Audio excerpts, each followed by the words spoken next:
صدق اللہ العظیم۔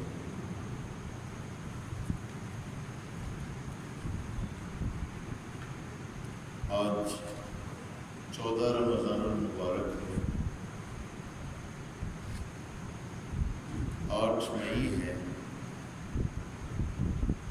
پچھلے دنوں ایک بات آپ حضرات نے بھی یوٹیوب سے بھی وہ چل رہی ہے، فیس بک پر بھی ہے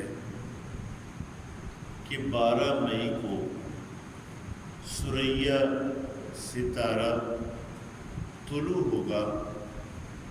تو جب وہ ستارہ طلوع ہوگا تو یہ جو بیماری وائرس آیا ہوا ہے یہ چلا جائے گا۔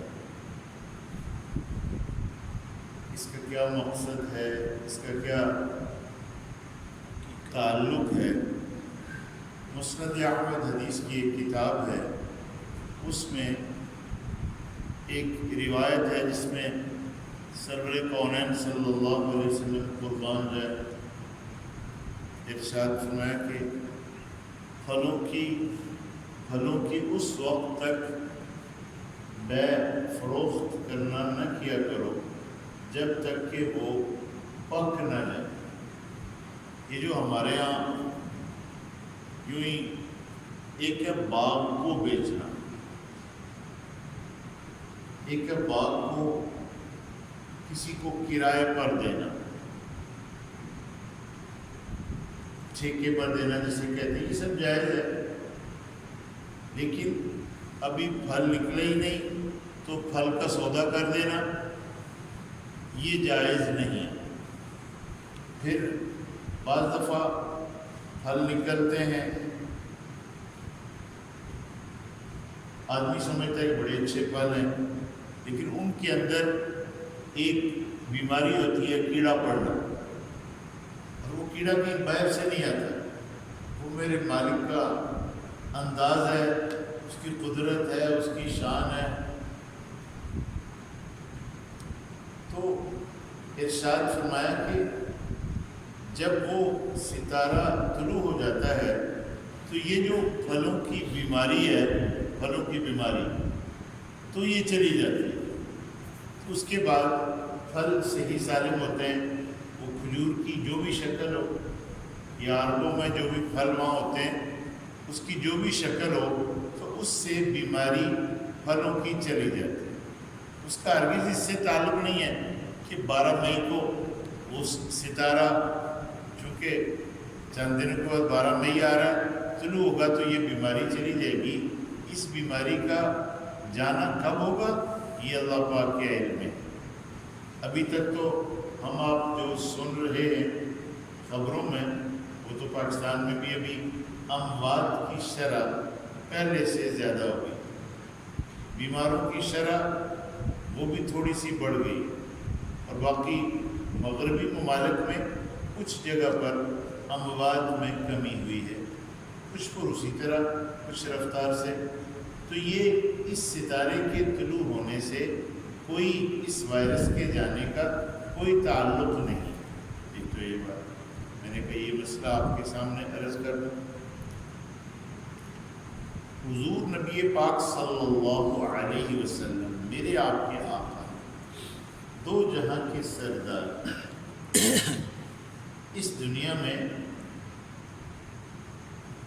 رحمت للعالمین، تمام جانور آپ کی دعاؤں کی وجہ سے امت ایک ہی مرتبہ ہلاک نہیں ہوتی۔ عذابات کی شکلیں آئیں گی، جیسے آپ دیکھتے رہتے ہیں، ہمارے زمانوں میں بھی طوفان بھی آئے ہیں، زلزلے بھی آئے ہیں، قحط بھی آیا ہے، مختلف قسم کی تعاون بھی آئے ہیں، اور ابھی یہ بیماری جو ہمارے ان دنوں میں آئی ہے، جنوری کے شروع میں یا دسمبر کے آخر میں، اور ابھی 4-5 ماہ اسے ہو گئے ہیں۔ تو ایک صاحب مجھے کہہ رہے تھے کہ جی جب بھی کوئی بیماری آتی ہے اس قسم کی تو وہ 70 دن تک رہتی ہے۔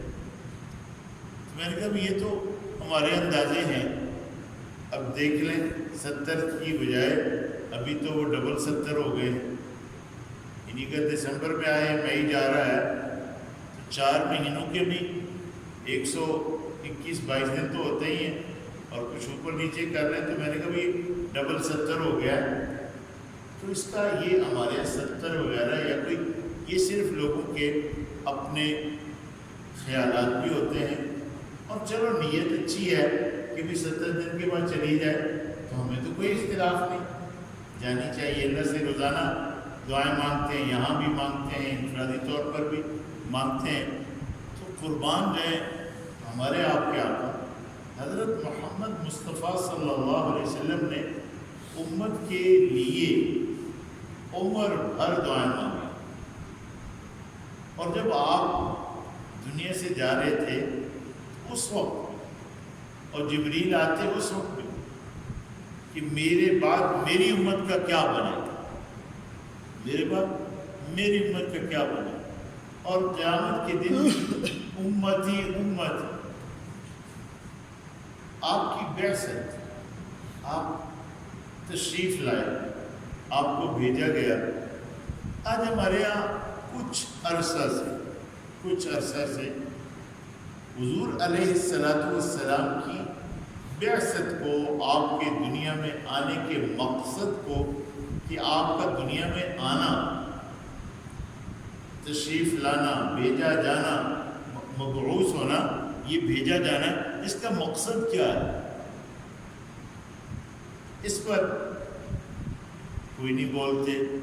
علماء دیوبند یہ تبلیغ والے یہ بعثت کا مقصد یہ بولتے رہتے ہیں. مولانا طارق امین صاحب اور اس قسم کے علماء بڑے، مولانا الیاس گومن صاحب ہیں، کچھ اور حضرات ہیں، یہ بولتے رہتے ہیں. ہمارے تبلیغ والے تو ہندوستان کے ہوں یا پاکستان کے، بنگلہ دیش کے ہوں یا عرب ملکوں کے، وہ تو بات کرتے ہی حضور کی لا الہ الا اللہ محمد الرسول اللہ. پہلے اللہ کی توحید کو بیان کرتے ہیں، پھر حضور کی رسالت کو بیان کرتے. ہمارے زمانہ میں اللہ پاک ہمیں سب کو صحیح سمجھ عطا فرمائے.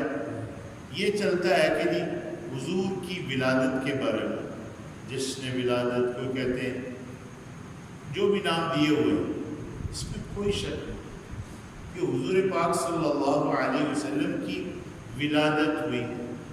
آپ حضرت آمنہ کے بطن سے، حضرت عبداللہ کے نطفہ سے مکہ مکرمہ میں آپ کی ولادت ہوئی. اور آپ کی ولادت آپ جانتے ہیں 21 اپریل 571 عیسوی، فجر سے ذرا پہلے، یعنی فجر کی نماز جب ہم پڑھتے ہیں تو 21 کا آپ اگر وہ طلوع آفتاب دیکھ لیں تو صبح صادق آپ کو پتہ چل جائے گا. طلوع آفتاب سے تقریباً 1.5 گھنٹہ پہلے طلوع صبح صادق ہوتی ہے. صبح صادق کے وقت آپ کی ولادت، اور اس میں ابھی ہمارے زمانہ میں تو ایسا نظام ہے کہ آپ اپنی انگریزی تاریخ آپ کو پتہ ہو کہ میری انگریزی تاریخ ولادت کے اعتبار سے یہ ہے، تو آپ کو چاند کی تاریخ اسی نسبت سے چاند کا سن وہ آپ کو پتہ چلے. اب جیسے میری پیدائش 26 اگست 1960. اب جب اس کا میں نے حساب لگایا، جب مجھے اللہ نے یہ سود بوجھ دی تو میری ولادت 3 میری پیدائش جو ہے 3 ربیع الاول 1380 ہجری. میں نے پھر اس دن کا اخبار تلاش کیا. میں نے کہا بھائی یہ سمجھ کی بات ہے کہ دیکھو تو صحیح کہ جو اس دن کا اخبار تھا اس دن کیا تاریخ تھی. تو 3 ربیع الاول 1380. اب اس پہ بعض لوگوں نے وہ حسابات لگائے دنوں کے اعتبار سے، چونکہ حضور علیہ السلام کی ولادت باسعادت وہ پیر کو ہے، پیر منڈے.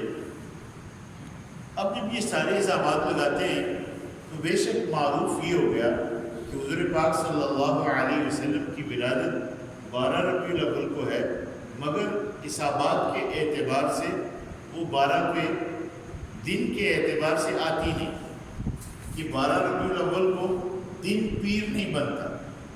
اب بے شک حساب لگا لیں،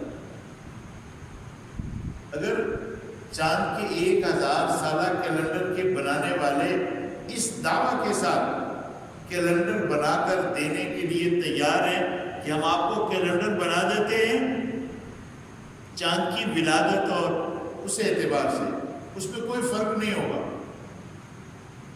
اور میں قربان جاؤں ایسے لوگوں پر کہ اللہ نے انہیں اتنی سوجھ بوجھ دے رکھی ہے کہ اتنا بھی وہ حساب لگا لیتے ہیں کہ چاند کی ولادت کتنے بج کر کتنے منٹ اور کتنے سیکنڈ پر۔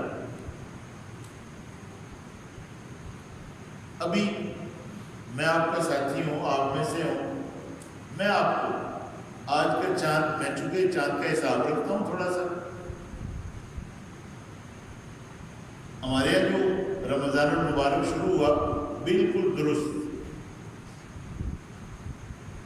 عربوں میں مغربی ملک میں جو شروع ہوا بالکل درست، کیونکہ چاند کی جتنے بجے ولادت ہوئی تھی وہ ہمارے یہاں نظر نہیں آ سکتا تھا، یعنی 11 گھنٹے کا چاند یہ ہمارے یہاں نظر نہیں آ سکتا تھا، لیکن عرب میں جا کر اس کی عمر 13 گھنٹے 14 گھنٹے، اور پھر آگے یورپ کے اندر اور زیادہ، افریقہ 15 گھنٹے، پھر آگے چلے جائیں جنوبی امریکہ میں تو اس کی عمر 19-20 گھنٹے، پھر آگے شمالی امریکہ میں چلے جائیں تو اس کی عمر تھی 24 گھنٹے۔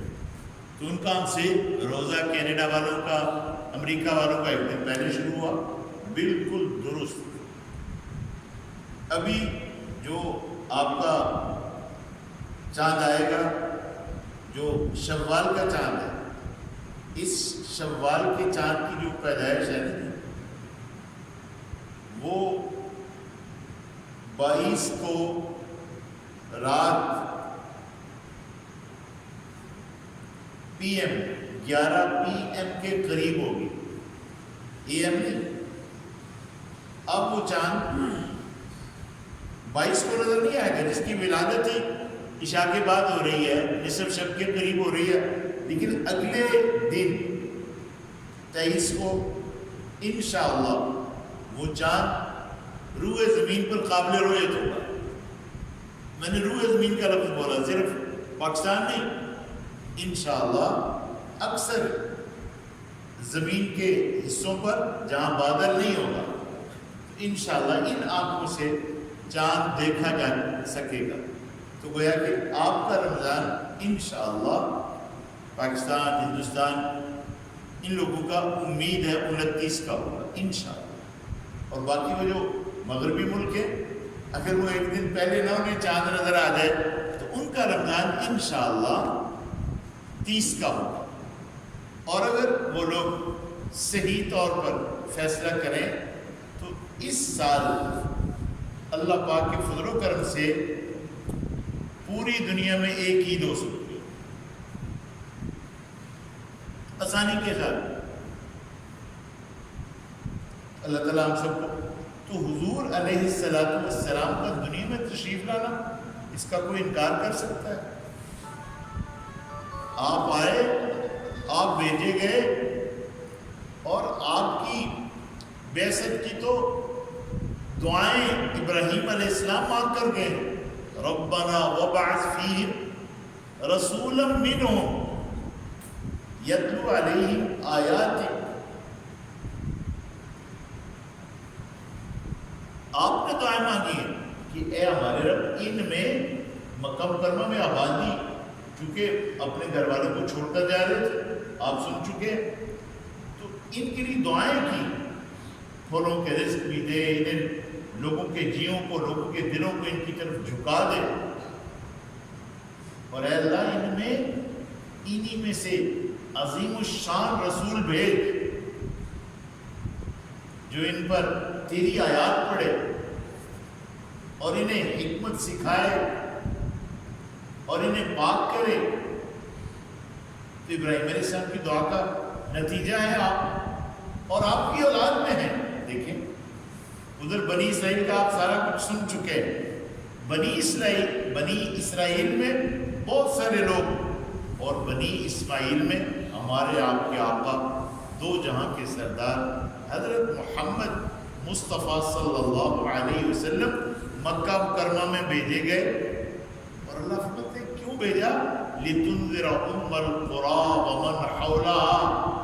آپ کی دنیا میں آنے کا مقصد، آپ کی بعثت کا مقصد جہاں والوں کو اللہ سے ڈرانا۔ اور سورہ یاسین میں فرمایا کہ آپ کو وہاں بھیجا جہاں ہم نے آپ سے پہلے کوئی نہیں بھیجا، تاکہ آپ انہیں ڈرائیں جن کی آباء و اجداد غافل۔ تو یہاں یہ جو آیت میں نے پڑھی لَقَدْ مَنَّ اللَّهُ عَلَى الْمُؤْمِنِينَ، اللہ پاک فرماتے ہیں اللہ پاک کی ذات عالی نے احسان فرمایا۔ لَقَدْ مَنَّ اللَّهُ عَلَى الْمُؤْمِنِينَ، ایمان والوں پر اللہ پاک کا احسان ہے کیا؟ اِذْ بَعَثَ فِيهِمْ رَسُولًا مِّنْ أَنفُسِهِمْ، کہ جب ان میں انہی میں سے رسول بھیجا۔ آپ جب بھیجے گئے، آپ تشریف لائے، آپ کی ولادت سے 50 دن پہلے یہ ابرہ کا قصہ ہوا تھا۔ وہ ابرہ جو ہاتھیوں کے ساتھ آیا تھا، اس کی تباہی کا قصہ ہوا تھا، عام الفیل۔ اور پھر جب آپ پیدا ہوئے تو آتش کدے بجھ گئے، فارس کے آتش کدے بجھ گئے، اور وہاں کے لوگوں نے اور اس زمانہ کے جتنے عیسائی راہب تھے انہوں نے اس بات کی خبریں دی کہ آج وہ نبی آخر الزمان آ گئے۔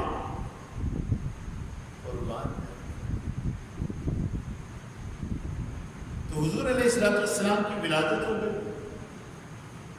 آپ چند دن اپنی ماں کا دودھ پیا، پھر وہ دودھ پلانے والی عورتیں اس زمانے میں آتی تھیں، آئیں حضرت حلیمہ سعدیہ رضی اللہ عنہا کی پرورش میں، تربیت میں آپ رہے، دودھ بھی پیا، ذرا بڑے ہو گئے، بکریاں بھی چرائیں۔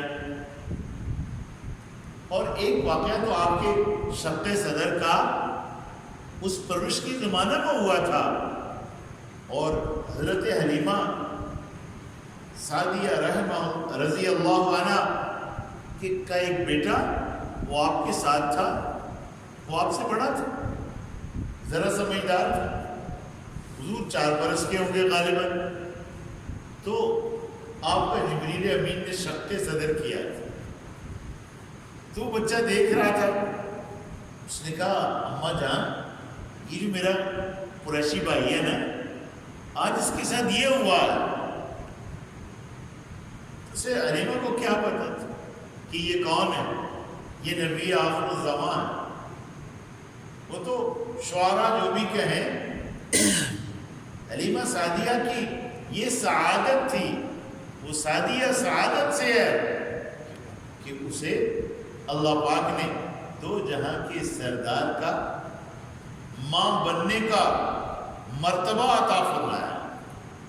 جس عورت کا آدمی ایک مرتبہ بھی 2 سے 2 سال اور کچھ اختلاف کے ساتھ 2.5 سال کی عمر میں، 2.5 سال کی عمر تک کوئی بچہ جب بچہ ہے کسی عورت کا دودھ پی لے، بھلے ایک مرتبہ پی لے،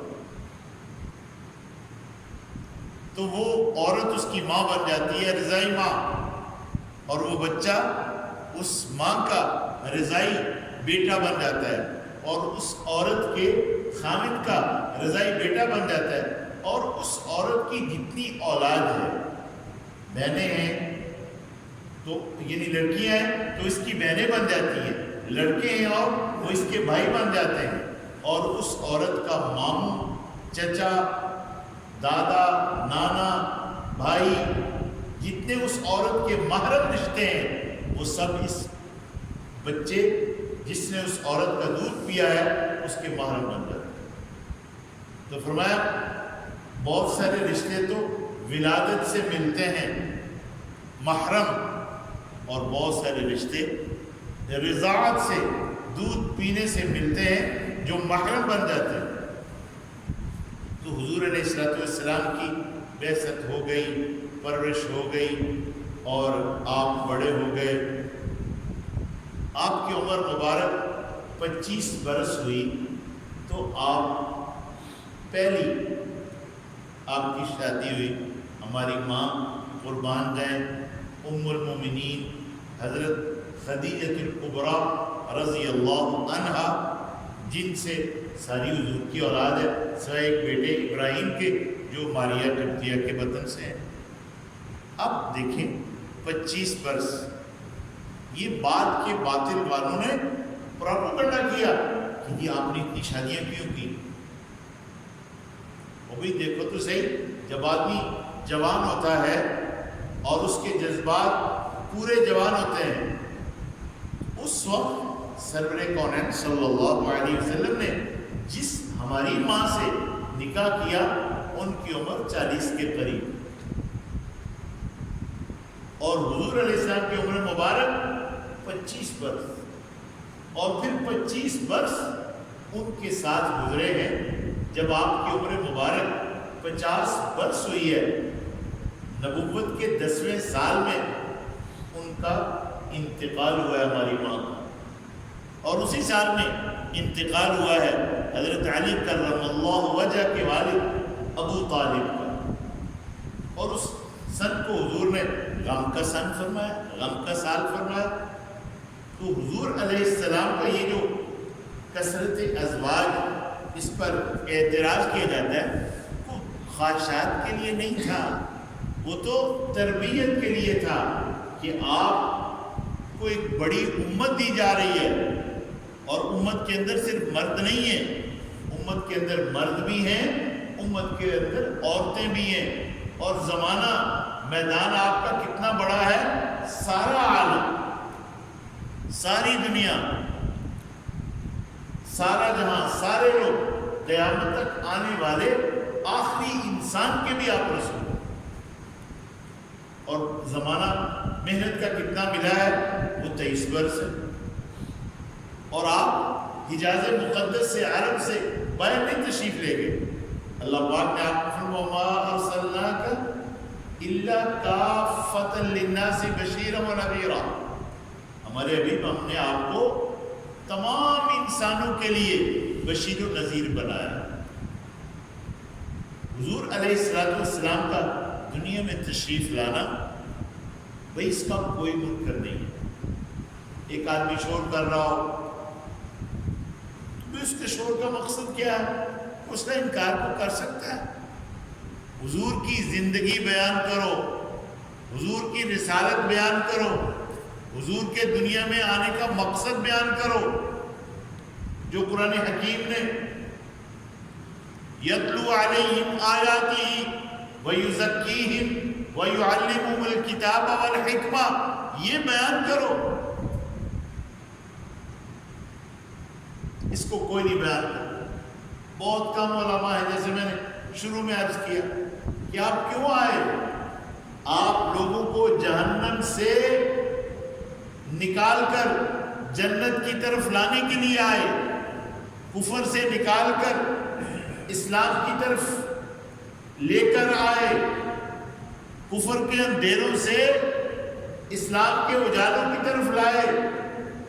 وہ مکہ مکرمہ جو اللہ کا گھر ابراہیم علیہ السلام سے، اسماعیل علیہ السلام سے اللہ نے بنوایا تھا، وہ تو بتوں سے بھرا ہوا تھا، اور حالت یہ تھی کہ وہ بیت اللہ عظمت والا، اس کا شیطان نے انہیں ننگا طواف کرنے پہ لگا دیا، مرد دن میں، عورتیں، اور شیطان نے یہ پٹی پڑھائی کہ جن کپڑوں میں تم گناہ کرتے ہو تو ان کپڑوں میں تم کیسے اللہ کے گھر کا طواف کر سکتے ہو، یہ کپڑے اتار دو جی،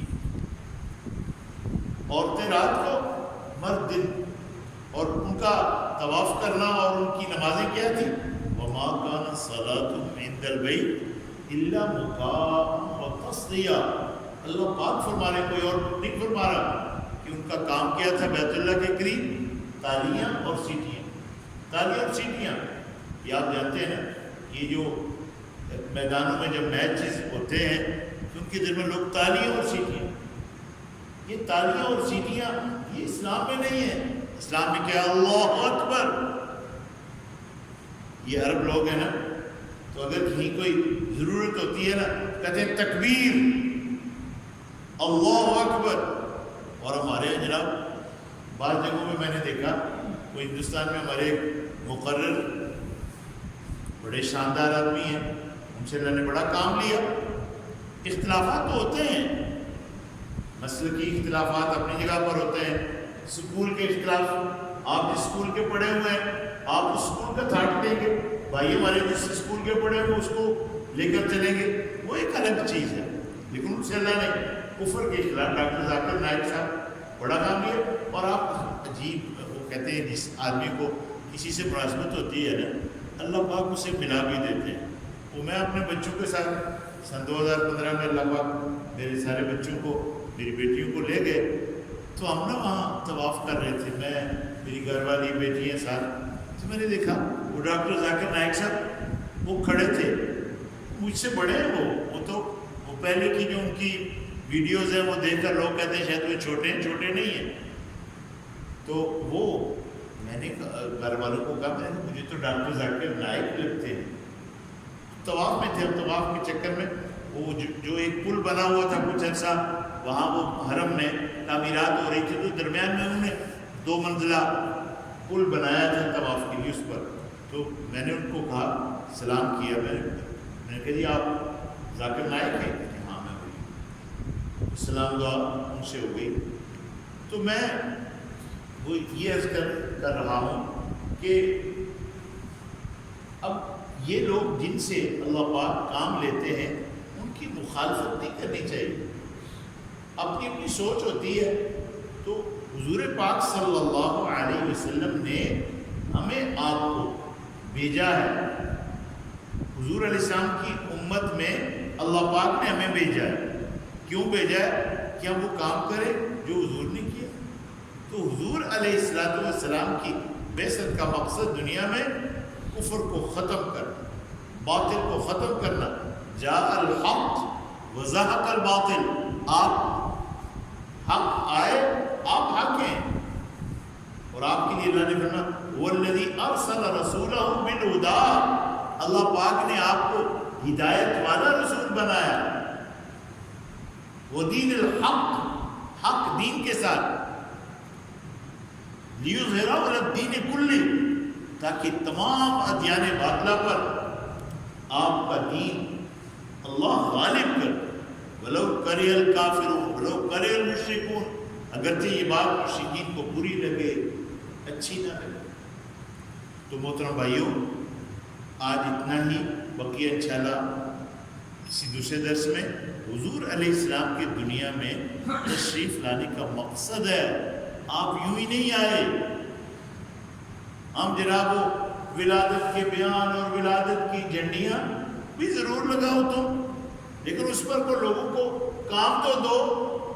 انہیں نماز کا کہو، حضور کو اللہ نے 5 نمازیں دی اور فرمایا کہ میں نے آپ کی امت پر 5 نمازیں فرض کی ہیں، جو ان کے اوقات کی رعایت کے ساتھ انہیں ادا کرے گا اپنی ذمہ داری پر جنت میں داخل کر۔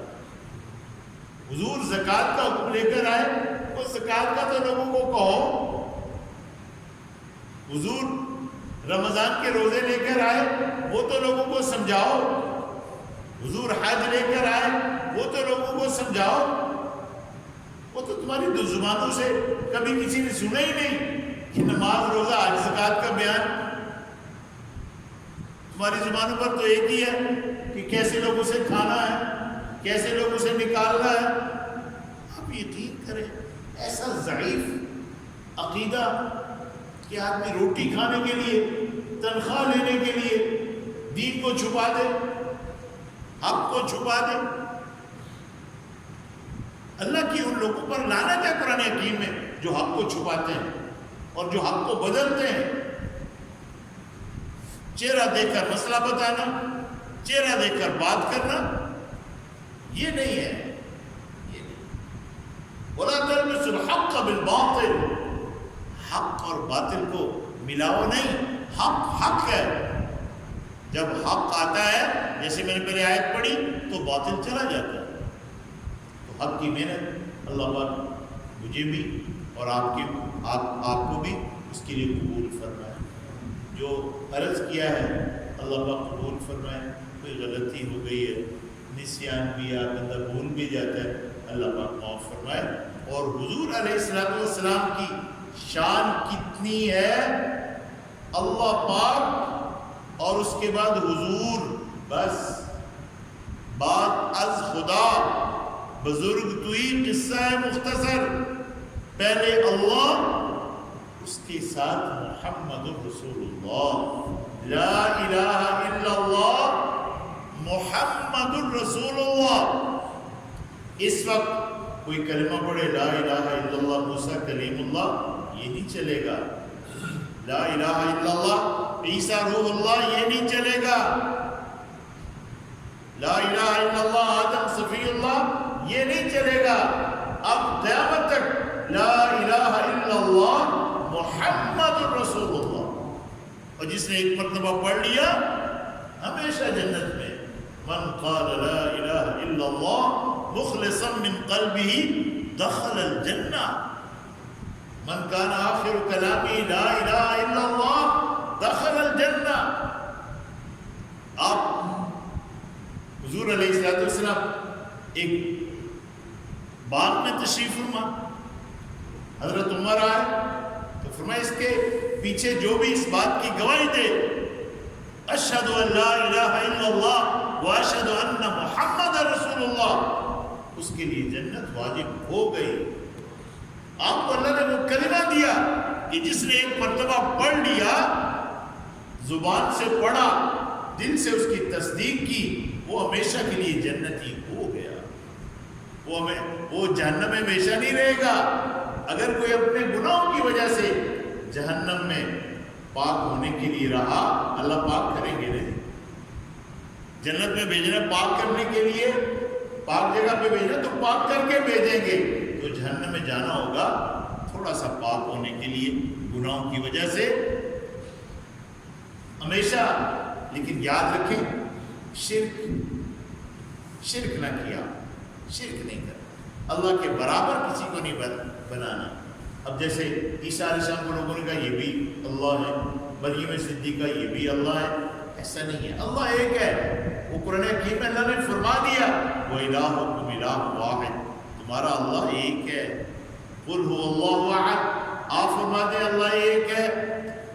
سارا قرآن پاک بڑا بھرا ہوا ہے، لا الہ الا ہو، اللہ لا الہ الا ہو، لہ ملک السماوات والارض، لہ ما فی السماوات والارض، کل یوم ہوا فی شان، وہ ہر روز اپنی شان میں، لا تأخذہ سنۃ ولا نوم، نہ اسے اونگ آتی ہے نہ اسے نیند آتی ہے۔ جی ہاں، اللہ پاک اپنی وحدانیت کے لیے ہمارے دلوں کو منور فرمائے اپنی وحدانیت سے۔ حضور پاک صلی اللہ علیہ وسلم کی بعثت، آپ کی رسالت، آپ کی نبوت سے اللہ پاک ہمیں آپ کو مالا مال فرمائے۔ الحمدللہ رب العالمین والعاقبۃ للمتقین والصلاة والسلام علی سید الانبیاء والمرسلین۔ اے اللہ پاک ہم سب سے راضی ہو، اے اللہ پاک ہمیں اپنی ذات عالی کا ڈر عطا فرما، حضور پاک صلی اللہ علیہ وسلم کی محبت عطا فرما۔ اے اللہ پاک، اے اللہ پاک ہم سب کمزور ہیں، ہم اس بیماری کا مقابلہ نہیں کر سکتے، ہم آپ کی ذات عالی سے بھی ڈرتے ہیں اور آپ کی بھیجی ہوئی آفات سے بھی ڈرتے ہیں۔ اے اللہ پاک ہمیں اس بیماری سے محفوظ فرما۔ دنیا میں جہاں جہاں جتنے لوگ اس بیماری میں بیمار ہیں، اللہ پاک سب کو شفا عطا فرما، خصوصاً ایمان والوں کو اللہ پاک اس بلا سے دور فرما، اور خصوصاً ہمارے حرمین میں اے اللہ پاک ہم سنتے ہیں دکھ ہوتا ہے، نہ طواف ہوتا ہے اور نہ ہی وہاں معاملات جیسے وہاں کی رونقیں رمضان کی ہیں وہ بحال ہوئی ہیں۔ اے اللہ پاک حرمین کو بحال فرما، اسے آباد فرما۔ اے اللہ پاک ابھی تک ہمیں حج کے بارے میں بھی کوئی اچھی خبریں نہیں مل رہی، اے اللہ پاک اس فتنے کو، اس مصیبت کو دور فرما کر جن لوگوں نے حج کی درخواستیں دے رکھی ہیں اللہ پاک انہیں حج کی سعادت سے مالا مال فرما۔ ربنا تقبل منا انك انت السميع العليم وتب علينا انك انت التواب الرحيم وصلى الله على النبي الكريم برحمتك يا رب۔ آج ہم بھی یا حضرت کو یاد ہوگا، ماشاء اللہ۔